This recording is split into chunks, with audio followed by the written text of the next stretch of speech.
Hi, I'm Timothy Riley, and this is my video review of Fiskars Stay Sharp Reel Mower.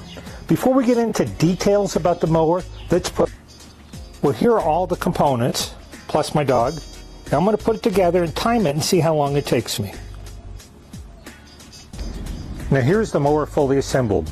It took me about 15 minutes. I'm not the world's handiest guy, so I imagine it could take other people as little as 10. I give the instruction book an A. It was finely detailed, extremely well illustrated, and written professionally, which is something I don't see often enough these days. I give the assembly a B, and the reason is that even though it was pretty easy, they didn't include the two tools necessary. And since those little stamp tools would have worked just fine, I think they should have included those. Now let's take a look at the mower itself in detail. I have the mower set on its side now, and adjusting the cutting height is very simple. It cuts from 3.5 inches at the highest, which is 7, to 1.5 inches at the lowest, which is setting number 1. All you do is you pull up on the pin and move the wheel. I'm going to set it right in the middle there at 4. You hear it click into one of these holes, and each wheel needs to be changed independently.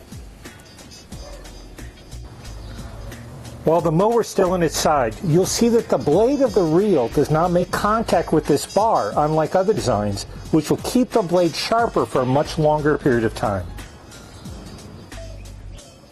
Now in comparison, here's the Scott's 20-inch classic reel mower, and the blade actually makes contact with this bar all along here, which is why it makes a squeaky noise. It's harder to push, and you have to sharpen the blade at least once a year. Now when comparing the two mowers side by side, you'll see even though they both have 5 blades, the Fiskars reel is much larger and easier to spin.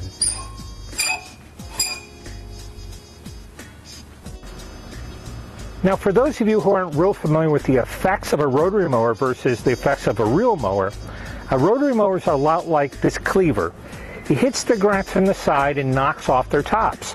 Now that's fine for coarse grass, but for very fine grass like this Bermuda, it can knock it down and kind of leave a jagged edge. Whereas a reel mower is much more like a pair of scissors, where it just snips off the top of the grass, leaving a clean, even edge. So this is definitely quieter than the Scott's and easier to use, easier to push. I think I'm going to replace my Scott's with this mower. I'm very happy with it. Now if I had to choose, I'd probably choose Fiskars' higher end model. I think they call it the Max, because it cuts more to the edge of the wheels and has a little wider cut. But I'm very happy with this. I'm going to be using it for quite a while. I think it'll require less maintenance, and it seems like a very well built unit. I give this mower 5 stars, and I hope that this review has been helpful to you. Thank you.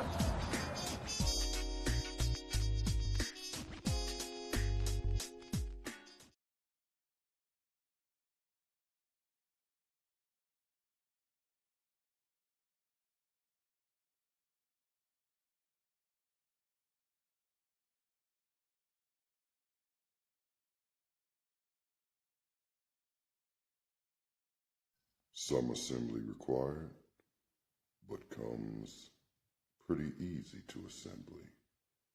Of course, this is the product. Give you a full view. You'll need to adjust your ride height. Connect this here. Twist down. Simple. You've got 2 pins. You want to select your proper height on your push arm. Then you got 4 bolts that you can hand tighten to put that together. I haven't tightened them completely down, but just enough to give you the gist of it.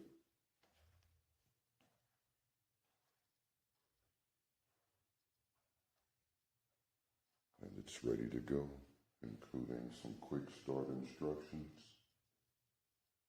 Now possibly there could have been a diagram on the assembly to help those that aren't as mechanically savvy. But all in all, I'll rate it 4 stars out of 5.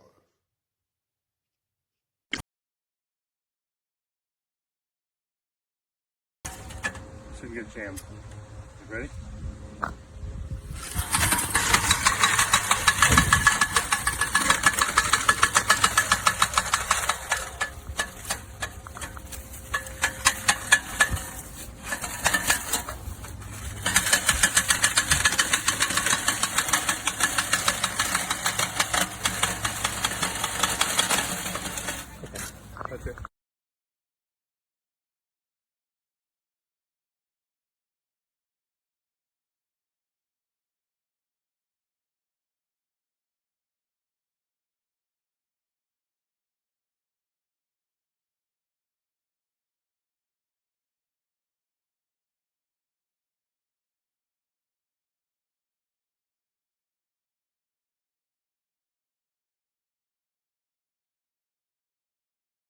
It seems like both the left and right side of the adjuster is cracked, and over time, that this wheel is going to fall off, and you're not going to be able to lift it up and down like that. No, this is November the 11th. November the 11th. It's November the 30th of 2023. We just received this a few days ago.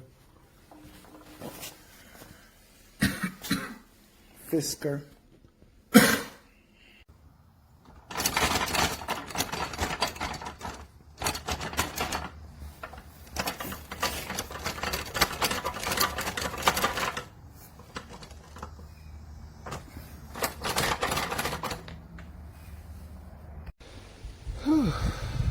I am almost done, but I still got that little corner over there to do. Other than that, I'm done. It feels so invigorating.